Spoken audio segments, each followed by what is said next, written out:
English बोलना सीखिए सबक नंबर 2 के साथ आपकी खिदमत में हाज़िर हूँ। जिन दोस्तों ने पहला सबक जो है उसको अच्छी तरह सुना है, देखा है, समझा है, उनके लिए इंशाल्लाह ये सबक बहुत ज़्यादा मुफीद साबित होगा। इसमें मैंने थोड़ी सी कुछ चेंज की है जो कि इंशाल्लाह मुझे उम्मीद है कि आपको अच्छी लगेगी। चलिए चलते हैं अपने लेसन की तरफ। आगे बढ़ने से पहले व्यूअर्स मेरी आपसे रिक्वेस्ट है कि आप प्लीज़ मेरे चैनल को सब्सक्राइब करें। सब्सक्राइब करने के लिए आप आएंगे यहाँ वीडियो के नीचे सब्सक्राइब के बटन पर, आप इसे प्रेस कीजिए। साथ ही एक आपको बेल नमदार हो जाएगी, आप इस बेल को भी प्रेस कर दें। जब आप इस बेल को प्रेस करेंगे तो आप देखेंगे उसके ऊपर 2 लाइनें साइडों पे उभर आई हैं, जिसका मतलब है कि अब आपको हर आने वाली वीडियो का नोटिफिकेशन लाजमी मिलेगा। अब चलते हैं अपनी वीडियो की तरफ। आज की वोकेबुलरी, आज के अल्फाज, टुडेज़ वोकेबुलरी, ज़ख़ीरा अल्फाज को जो हमारी याददाश्त में होते हैं उन्हें हम कहते हैं इंग्लिश में वोकेबुलरी। आज पहला लफ्ज़ जो है वो है एप्पल। आप में से बहुत से दोस्त जो हैं एप्पल के लफ्ज़ से ऑलरेडी वाकिफ़ होंगे। मेरा ख्याल है सभी वाकिफ़ हो सकते हैं। जैसे ही एप्पल का लफ्ज़ आता है तो आपके दिमाग में उसका तर्जुमा आ जाता है। क्या मैं ठीक कह रहा हूँ? जी हाँ, 90% लोगों के जहन में एप्पल के साथ ही उसका तर्जुमा जो है वो आ गया होगा, ये मैं दावे से कह सकता हूँ। लेकिन मैं ये चाहता हूँ कि आप इस चीज़ को अपने दिमाग से निकाल दें। यानी कि जब हम एप्पल बोलेंगे तो आपके जहन में लफ्ज़ सेब नहीं आना चाहिए। आपके दिमाग में क्या आना चाहिए? आपके दिमाग में सिर्फ ये पिक्चर आनी चाहिए। जैसे अगर हम सेब से वाकिफ़ नहीं होते, एप्पल से वाकफ़ियत हमारी ना होती, हम सेब का लफ्ज़ जैसे ही अदा करते हैं तो हमारे दिमाग में यही तस्वीर बनती है ना। ये तो आता ही नहीं है क्योंकि हम जानते नहीं हैं। अब मैं ये चाहता हूँ कि अगर हम लफ्ज़ एप्पल बोलें तो आपके दिमाग में यही तस्वीर आ जानी चाहिए। इससे आप भूल जाएं इतने हिस्से को। आप जितना ज़्यादा इस चीज़ पे कमांड कर लेंगे उतनी ही जल्दी आप इंग्लिश बोलना सीख लेंगे।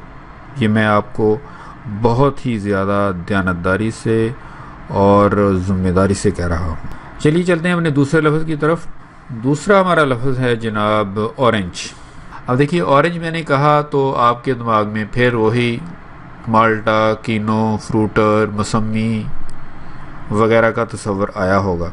यहाँ मैं फिर वही बात दोहराऊँगा कि जैसे ही लफ्ज़ हम ऑरेंज कहेंगे आपके दिमाग से लफ्ज़ जो माल्टा है ये नहीं आपके दिमाग में आना चाहिए।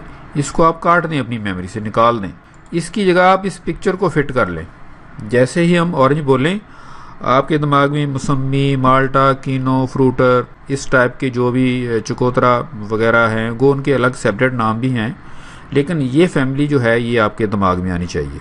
इसी पिक्चर्स को अगर हम जितना अच्छी तरह से अपने दिमाग में फ़िट कर लेंगे उतनी ही अच्छी तरह हम दूसरों को एक्सप्रेस कर सकेंगे कि मुझे ऑरेंज चाहिए। आपने बाज़ार में आप जाएं तो आप रेडी वाले से भी कहें ये ऑरेंज कितने का है, ऑरेंज का क्या रेट है। यकीन जानिए वो रेडी वाला भी जानता होगा कि इन माल्टों को ऑरेंज कहते हैं। क्योंकि बहुत सारे अल्फाज अब हमारे जो इंग्लिश के हैं वो हमारी अपनी उर्दू लैंग्वेज का एक हिस्सा बन चुके हैं। हमें सिर्फ ये करना है आपने कि लफ्ज़ ऑरेंज की ट्रांसलेशन को दिमाग से निकालना है। उसकी जो एक्चुअल मीनिंग है, जो उसकी फिगर्स हैं, जो उसकी शुक्ल शुबाहत है, उसको अपने दिमाग में लेके आना है। आगे बढ़ते हैं। हमारा अगला लफ्ज़ है लेमन। जैसे ही मैंने लेमन बोला आपके जहन में लीमू आ गया। वेरी गुड, लीमू आना चाहिए क्योंकि इसका मतलब लीमू ही बनता है। लेकिन फिर वही बात मैं दोहराऊंगा ताकि आपको अच्छी तरह से इसकी अहमियत का अंदाज़ा हो जाए कि लीमू को दिमाग से हटा दें, इसकी जगह सिर्फ ये पिक्चर डाल दें, ये वाली पिक्चर। इनके जैसे ही हम लेमन का लफ्ज़ इस्तेमाल करें आपको लेमन नज़र आने चाहिए आपके दिमाग के अंदर, दरख्तों को लगे हुए, दुकानों पे पड़े हुए, किचन में पड़े हुए, कटा हुआ, साबुत, जूस की फॉर्म में। ये चीज़ें आपके जहन के अंदर घूमनी चाहिए। आगे हमारा लफ्ज़ है स्माइल। स्माइल का मतलब होता है खुशी का इजहार करना, खुशी दिखाना, किसी को हंस कर दिखाना। ठीक है, वही फार्मूला कि इसको निकाल दें, इसकी जगह पे कोई खूबसूरत तस्वीर लगा लें स्माइल की, बच्चों की स्माइल की, किसी खातून की स्माइल की, अपनी मॉम की स्माइल की, अपने डैड की स्माइल की, अपनी बहन की स्माइल की, बच्चों की स्माइल की। ठीक है, मतलब कि आपको स्माइल का जो मतलब है वो इस शक्ल में समझ आना चाहिए कि जब हम किसी बात से खुश होते हैं, जो हम मुस्कुराहट का इजहार करते हैं, जिसमें हम कहकहा नहीं लगाते, सिंपल हम एक्सप्रेशन के साथ बताते हैं कि हाँ मुझे खुशी हुई है, उसे हम कहते हैं स्माइल। फ्रेंड, फ्रेंड के लफ्ज़ के साथ सेम फार्मूला, दोस्त को लफ्ज़ को हटा दें, आपके दिमाग में आपके तमाम जो दोस्त अहबाब हैं वो आ जाने चाहिए, जिनके साथ आपके रिलेशंस हैं, थोड़े हैं ज़्यादा हैं, वो आपके क्लास फेलोज़ हैं, आपके कोलीग्स हैं, आपके मोहल्लेदार हैं, उनका जो इमेज है वो आपके जहन में आना चाहिए। जो आपका बेस्ट फ्रेंड है उसका इमेज आपके जहन में आना चाहिए। ठीक है, मेरे ख्याल में मैंने बहुत अच्छे तरीके से आपको समझा दिया है, इस पे मज़ीद ज़्यादा बहस करने की ज़रूरत नहीं है। अब हम चलते हैं आगे अपने रोज़मर्रा के सेंटेंसेस की तरफ। ये हम इस लेसन में भी पहले की तरह 10 सेंटेंस ही हम पढ़ेंगे। पहला सेंटेंस हमारा जो है वो है जी, व्हाट इज़ योर नेम, आपका नाम क्या है। ये सबसे बेसिक सेंटेंसेस में शामिल है। जब हम किसी से इंट्रोडक्शन करते हैं, मिलते हैं फर्स्ट मुलाकात में, तो यही पूछा जाता है जी आपका नाम क्या है, what is your name, what is your name.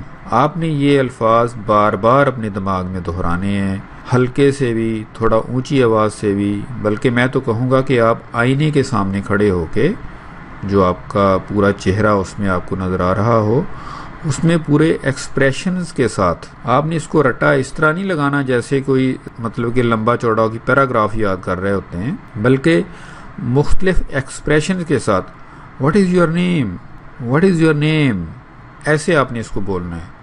What is your name, पहले पहले आप ऐसे ही करेंगे, what is your name, what is your name, फिर आहिस्ता आहिस्ता ये हो जाएगा what is your name, what is your name. फिर जब आप मज़ीद रिफाइन हो जाएंगे तो फिर आप कहेंगे व्हाट इज़ योर नेम।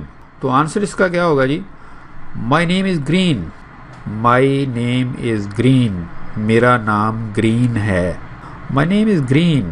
देखें, अल्फाज के बोलने के साथ साथ उनका बोलने का अंदाज भी बोल रहा होता है। ठीक है, आपने जो नेचुरल अंदाज, जब हम बताते हैं ना कि मेरा नाम ग्रीन है, तो उसके जो कुदरती जो अंदाज होते हैं वही आपने माई नेम इज़ ग्रीन में भी अपनाने हैं। Good, my name is green, ये आपने इस तरह इसकी नरम लहजे में, ऊंचे लहजे में, नीचे लहजे में, दरमियाने लहजे में, तेज़ी से, स्लो से, आहिस्ता से, ये आपने इसकी डिफरेंट वेज़ के साथ आपने प्रैक्टिस करनी है। अगला हमारा सेंटेंस है जी, एंड योर नेम। अब जो ग्रीन है वो पूछ रहा है एंड योर नेम, आपका क्या नाम है, and your name, and your name. वो जवाब दे रहे हैं जी आगे, माई name is brown, my name is brown, my name is brown. Okay, मेरा नाम ब्राउन है। सॉरी, यहाँ पे ब्राउवी लिखा गया है ब्राउन की जगह, आप इसे प्लीज़ ब्राउन ही समझें। अब मैं इसको दोबारा से सारे को नहीं रिकॉर्ड कर सकता। आगे चलते हैं जी। अगला हमारा सेंटेंस है, what do you, where do you live, आप कहाँ रहते हो, तुम कहाँ रहते हो, where do you live, where do you live, where do you live.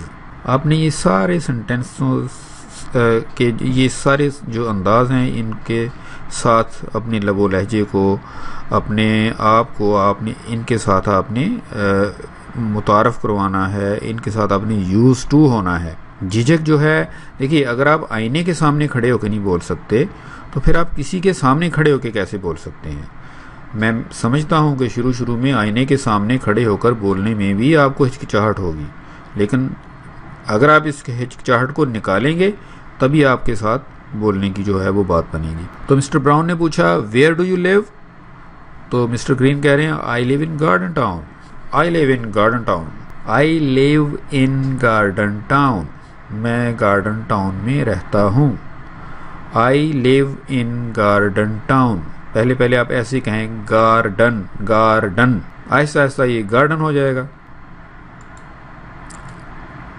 अगला हमारा सेंटेंस है जी, नो वी आर फ्रेंड्स, अब हम दोस्त हैं। No we are friend, no we are friends, अब हम दोस्त हैं।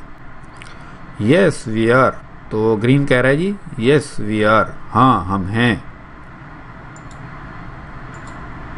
आगे हमारा सेंटेंस है जी, वो मिस्टर ब्राउन जो है वो ग्रीन को कह रहा है nice to meet you, nice to meet you, आपसे मिलकर खुशी हुई। तो ग्रीन उसे कह रहा है मी टू, मुझे भी खुशी हुई। तो ये थे जी हमारे आज के सेंटेंसेस। मेरा ख्याल है कि ये काफ़ी हैं आज के लिए। अगर आप इन्हें अच्छी तरह समझ लेंगे, बार बार इनकी प्रैक्टिस कर लेंगे, जैसा कि मैंने कहा आईने के सामने अगर आप अपनी प्रैक्टिस करेंगे तो मैं आपको 100% एश्योर करता हूँ कि कल को आप किसी दोस्त के सामने इन सेंटेंसेस को अदा करने के काबिल हो जाएंगे। किसी दोस्त को अपने साथ तैयार कीजिए जो आपके साथ इन डायलॉग्स को बोलने में मदद करे। आधे फिक्रे उसे दें, ब्राउन वाले उसे दें या ग्रीन वाले उसे दें, एक वाले आप ले लें, दोनों एक दूसरे के साथ ये गुफ्तगू को एक्सचेंज करें, प्रैक्टिस करें। प्रैक्टिस करने से ही आप में मैच्योरिटी आएगी और बोलने का जो आपकी झिझक है वो दूर होगी। दिमाग के अंदर जो लैंग्वेज के जो सेटअप बनने हैं वो बनना शुरू हो जाएंगे। तो इंशाअल्लाह ताला 5वें 6ठे लेसन तक जाते जाते आप काफ़ी इजी हो चुके होंगे। फ़िलहाल इसी के साथ मैं आपसे इजाज़त चाहूँगा। अल्लाह हाफिज़।